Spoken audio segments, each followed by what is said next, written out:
Hello, I'm Bill Haney. Let's have a conversation. And today that conversation will be with Lisa Wozniak, who's the executive director of the Michigan League of Conservation Voters. That's one of the leading organizations, and Lisa is one of the leading voices in preserving and protecting our natural spaces, which as a grandfather I appreciate.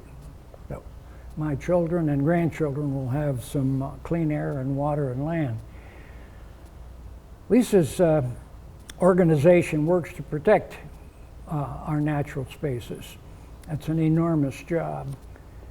Lisa and the League do this by activating voters to elect and then to hold them accountable to public officials for what they promised they would do as regards protecting our nature and our climate.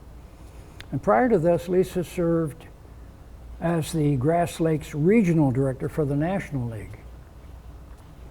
She oversaw programs in the Midwest, right? Michigan, Ohio, Pennsylvania, I don't know if it was Pennsylvania, Wisconsin, Minnesota, Iowa, and Illinois. That's right. Yeah. And she's also served and continues to serve on the boards and commissions at national level, state level, and local level. Now, I had some questions for Lisa.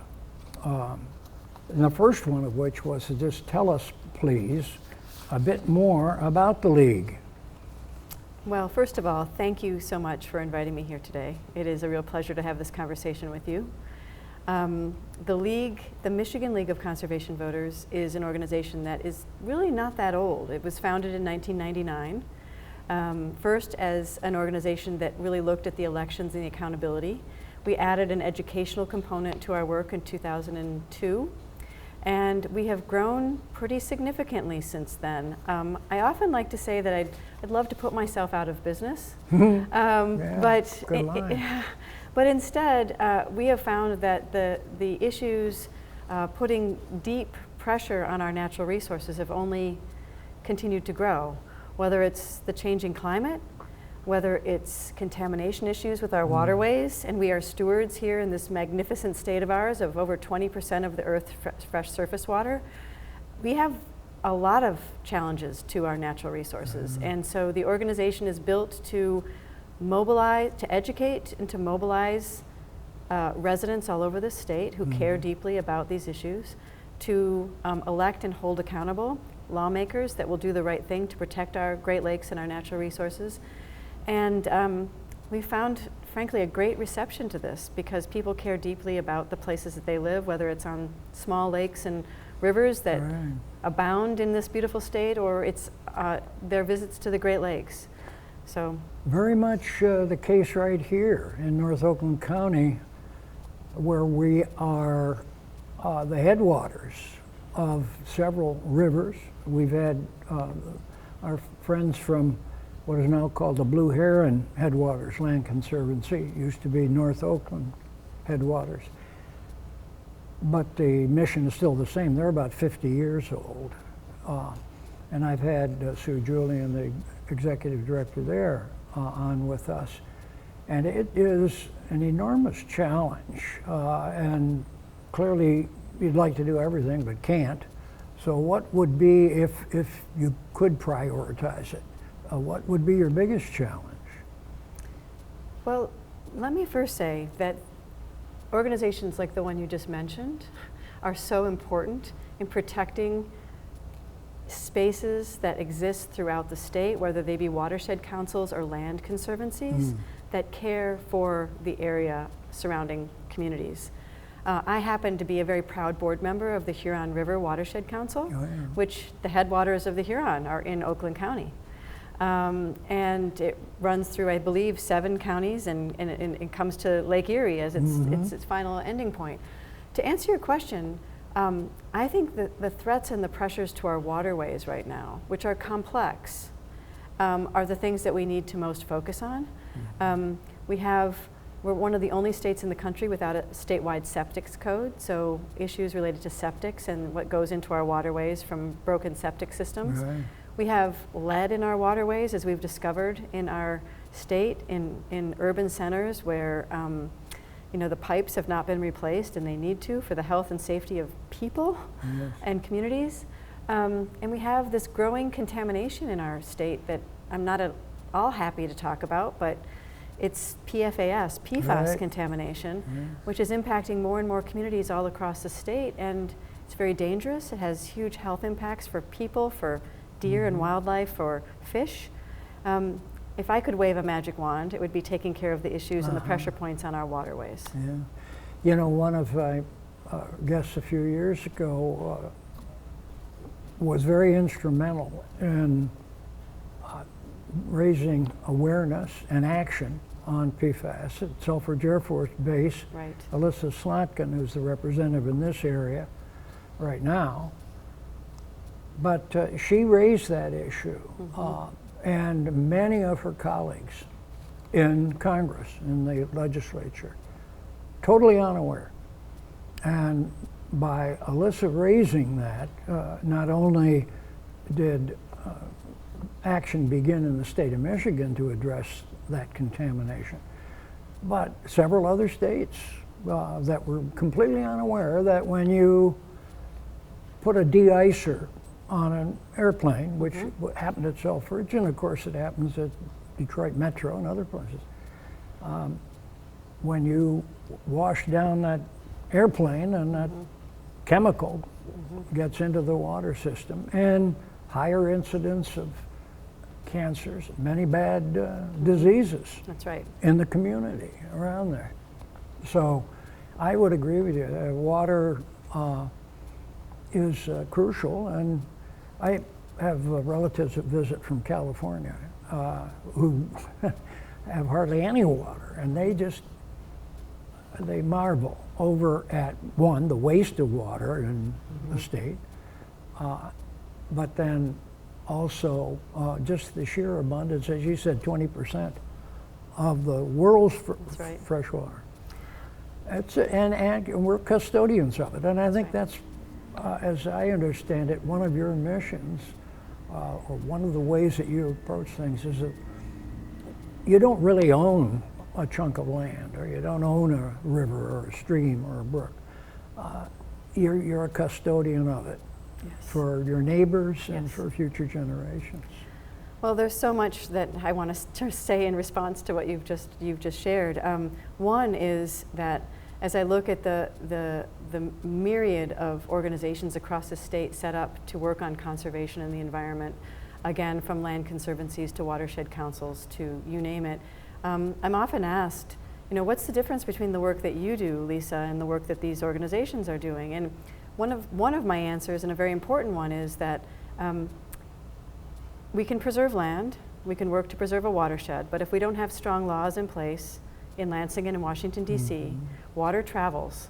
It travels across the lands, but through groundwater. We need strong laws to ensure that we're protecting the places that we most love, and that's the work that we do at the Michigan League of Conservation Voters.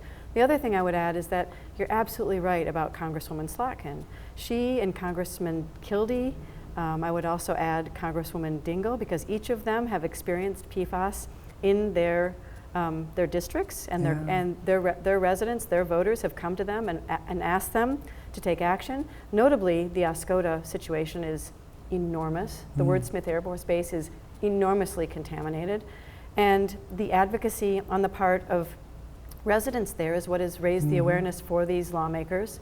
And they are Democrats, Republicans, and independents alike, all of whom are suffering from a lack of accountability on the part of the Air Force in this case, and the Department of Defense, in actually cleaning up those waters. So I am very grateful to our leadership here in the state of Michigan. You're absolutely right, it has pushed the needle, and we're moving things forward at the federal level on PFAS contamination. I think the EPA is due out to have another strongly worded action on PFAS coming soon. But it is largely responsible to the leadership coming out of this state. And the consequences of inaction, which is frankly what we've had too long, in many parts of our government and private industry about these issues. The consequences are so far-reaching. I lived in Jackson County in the late 60s, early 70s, and we had what had formerly been a rundown popcorn farm, which had been misfarmed. It was light soil and so a lot of erosion. We tried to knit the ground back together by putting grass seed on it and having a golf course. But we had a pair then of at that time, the only nesting sandhill cranes. That was 1967 through 72. And a neighbor of ours was the local gun club. And fortunately, they recognize and help preserve, because these birds don't know boundaries of individual farms and pieces of land. Well, that was 67, 68, and they raised chicks and spread out a bit. And I have since been back there to Grass Lake, which is near Jackson. I know where it is. Miles, yeah, just off I-94 south. And in February and March now, people come from all over the Midwest to see these thousands of sandhill cranes come in. It's an incredible sight. Well, Are the you reason familiar with that? reason that I'm nodding my head so vigorously Yeah. is because I now own property in western Washtenaw County near the Waterloo Recreation Area and near Grass Lake. And it was my mother's home, and she's passed recently, and the sandhill cranes are prolific there, and I wake often when I'm there to the sounds that they are making, especially in the springtime. Yeah. But they're magnificent birds. Yeah. They're what, 4.5 feet tall? I mean, they're very. Yeah, they have the largest larynx in the bird kingdom, and I have had nesting pairs at my place out there east of Ortonville, Brandon Township. I've had nesting pairs. I've been there 26 years, and they raise chicks every year. And we will often have a dozen or 15 will gather, have meetings and get-togethers, and then they're back in February. And often they come back when there's no food. You can't imagine, huh? But they do, and they nest and they survive and they raise young. And that's another person that we've had on this show, and also at the Clarkston Area Backyard Birders Club, which is another organization and has similar interests. And Julie Baker is the founder and executive director of the Michigan Songbird Protection Coalition, and was very instrumental. And ironically, herself was not a bird watcher. But she got involved in this because it was something that needed doing, and has raised people's awareness considerably. And it isn't a political issue. No, we have hunters, we have birders, and they all require clean water, clean land. That's right. Yeah. And we're seeing, while we have these success stories, like the sandhill cranes, we also see the avian flu and the impacts that it's having on a number of different bird species. And I was just hearing recently the stories of the terns and the impacts on the tern population. You know, I know it's not just one reason that this is happening, but you add chemical contamination in increased amounts into our waterways and our environment, together with a changing climate, a warming climate, things change in ways that are not necessarily supportive to our birds and other wildlife. Yeah, they're definitely not predictable, and I often wonder if whether the sandhill cranes I've got here are descendants of the ones I tried to help protect 50 years ago. But that's, I think, the mentality of most of the people out here in the country who are more sensitive to these things and are aware that the fundamentals that your organization espouses and practices are, I'm not going to say universal, but they're certainly common in these many other organizations that we've talked about. And I would hope that the word can go forth, you know, to the communities of the. Our Clarkson Area Backyard Birders Club is one example. These are folks that get together and talk about what songbirds that they have sighted. But then some of them have reached out and gone beyond that, and we'll go over to one of my favorite places in North America, which is Point Pelee. It's beautiful. Which haven't been able to do for a couple of years because of COVID and travel restrictions. But that's another example, as you may or may not know, there is an abundance of Canada geese. And it hasn't always been that way, but I think it was in the 30s that a farmer named Jack Miner over in Ontario, not far from Point Pelee, had a couple of these, and it's a different variety. These were gigantus. They were a little bit bigger than the normal Canada goose. He protected them.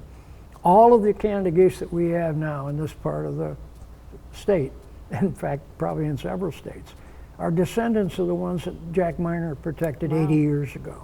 Did not know that. Yeah, and so those stories abound, and you've got quite a challenge ahead of you. Well, we have a challenge, but we also have, I think, the people of the state of Michigan with us.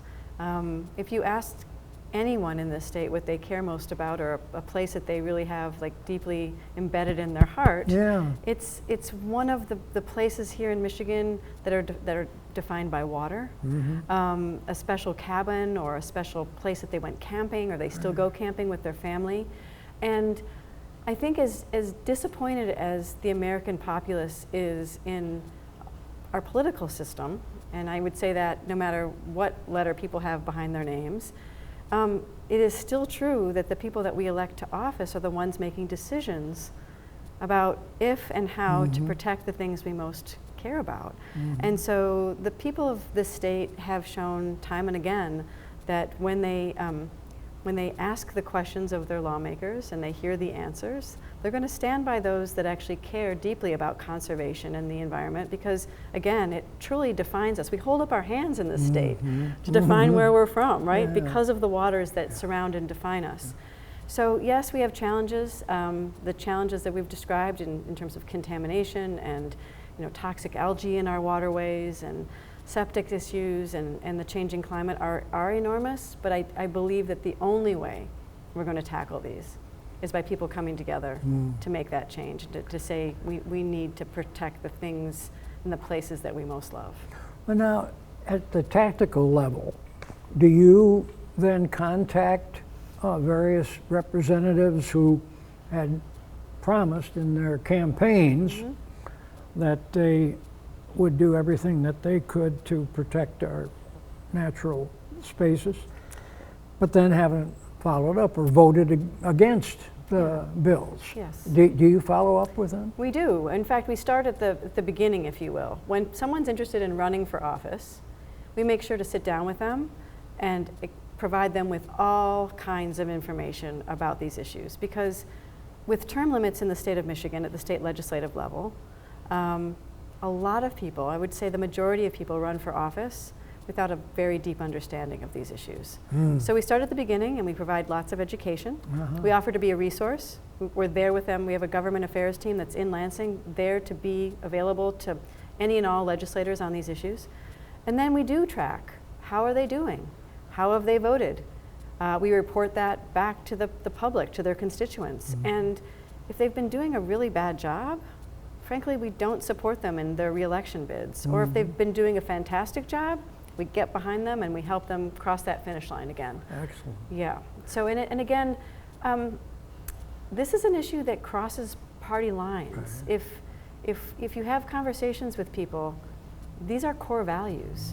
I'll give you one example. There's a state representative in the Oscoda area, Sue Aller, who has become so disappointed with the response to the contamination at the Wordsmith Air Force Base, which has really polluted one of the biggest cities in her district. She has become a very vocal person in the state legislature around the importance of actually addressing the PFAS contamination. She is a proud Republican, and she has brought members of her caucus along with her as she's taken on this challenge. So that's just one example of kind of how we do our work. You know, perhaps there's hope that by having these intelligent, quiet conversations with people, they begin to realize that we have much more in common and much more at stake than some of the hyperbole that we get on political issues, and that maybe we can come and reason together on these issues. But a good start would be to protect the earth that we live on. And I think your organization, obviously, that's part of your charter. That's right. Yeah. I think another good example of how this has come to play itself out in recent days in Michigan is that with a completely Republican-controlled legislature and a Democratic governor, they were able to reach agreement on the largest bill package pertaining to water in our state's history. You know, $3+ billion going to address some of the issues that we've talked about. The lead pipes in our urban centers, some of the PFAS contamination, first steps in tackling some of these sewage issues related to septics problems. That was not a partisan. It wasn't a partisan issue. They came together to pass, again, the largest bill package addressing water problems in our state's history. That was encouraging, yes. Because we have not had that happen very much, where we have divided leadership. That's right. On many other issues. So that's cause for hope. Yes. Yeah. And as we tackle, I mean, things like unfortunately, the lead issue really, I mean, people think about it as being mostly older urban centers. And the fact is that the Birmingham Public Schools found that they had lead in the water in the drinking fountains. So this is not just older urban centers, right? It's some of our school infrastructure. It's impacting kids all over the state. It's impacting families all over the state. And I think once lawmakers understand that their constituents are being impacted, you know, they start to pay attention. Well, I think the tragedy of Flint, that it took a while for people to really grasp what had happened there, and the consequences, of course, of lead in the brain, that's it. It's there forever, and it is harming and will continue to influence in a very negative way the lives of the children in Flint. And so, but you're right, somehow it seems to take a wake-up call before people will really address. And in one of my own personal concerns is that we recognize these things and do the economically prudent thing, which is let's fix the problem before it explodes, because preventive action is often far, far cheaper than remedial and corrective action. And so this is what I talk with people about when we get on the subject of taxes, that I'm in favor generally of paying higher taxes, because in the long haul, I feel that that's assuming the money is well spent, you know, that it isn't wasted, but that if it's spent, for example, our dams, our bridges, and many of our roads, as the governor famously said, you know, in her campaign to get the roads fixed. If those things had been done, and our forebears, my parents and grandparents, they built the infrastructure. And I don't feel my generation has done as good a job as we should have in keeping the infrastructure solid. And that has to be a factor for you with the poor state of many of our dams. It's a huge issue. Infrastructure writ large is a huge issue. I mean, we have a state now that is unfortunately known across this country and across the globe, really, as the state where the Flint water crisis took place. Yeah. I'd much rather be known as the place that is the stewards of this magnificent, Yeah. set of lakes at 20% of the world's fresh water. But wherever you go, people know about Flint. Yeah. They also know, to a certain degree, that we're the home of a huge dam failure in the middle of a global pandemic, when in Midland the dam collapse happened and devastated people's lives, created to this day, if you drive, you can see that the changed landscape because of that, because we were not dealing with dam maintenance in that particular case. But there are dams all over this state that are in great disrepair, not unlike what we see every day when we're driving on the roads. So and I will also add the floods that we had in southeast Michigan last summer. Yes. Literally shutting down highways, devastating people's homes, their basements. People lost, family heirlooms. I've heard stories about losing things like, marriage licenses and wedding dresses and furniture in downstairs, in basements. I was driving into the city of Detroit to pick up my son the day after the biggest of those about a floods, year ago. About a year ago. And I knew the rains had been big. I had no idea. Yeah. I mean, I felt like I was driving through Armageddon. And I mean, the number of cars, literally, water up to their roofs. And I just kept thinking, I mean, I hope everybody got out safe. Yeah. And that, the loss of automobiles, the loss of homes, infrastructure. I mean, that is our failing infrastructure as well. And it's regrettable because there was a time when we didn't have the understanding and the technology to take care of these things. We do now. Many of these catastrophes that we continue to have, are not inevitable. Yeah. Well, it's been a delight to talk with you Are about we already these.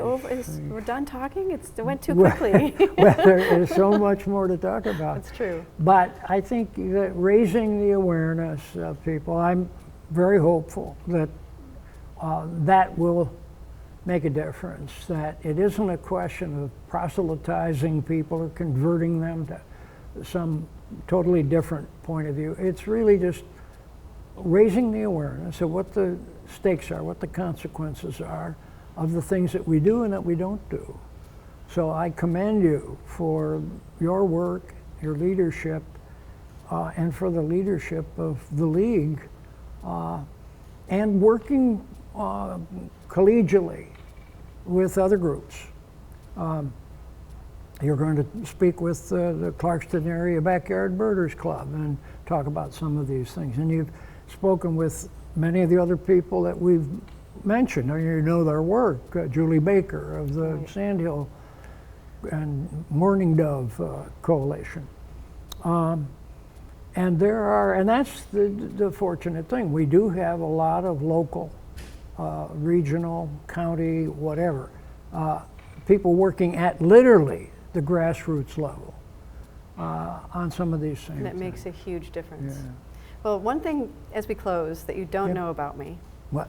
is that I'm the daughter of a diplomat. And my father served under Kennedy and Reagan and Bush 1 and Bush 2. Wow. And he, as all kids, do, I refuse to think that I was actually a product of my father's wisdom, but I take his diplomacy to heart as I think about the work that I do every day, because we need to meet people where they are. We need to listen to their concerns. We need to make sure that those concerns are voiced in Lansing and in Washington in ways that can be heard and that action is taken. I'm very proud that we have offices in Grand Rapids, Detroit, Ann Arbor, Traverse City, and that we're able to meet people in their communities and work with organizations large and small all across this really magnificent state. That's great. So thank you for having me. Well, I'm delighted to have you. And we will provide information to our viewers so that they can contact you. And there's much more to learn. Great. And that was the tip of the iceberg, but it was an important tip that we looked at here today. So I want to thank you and thank our viewers for staying with us for this conversation.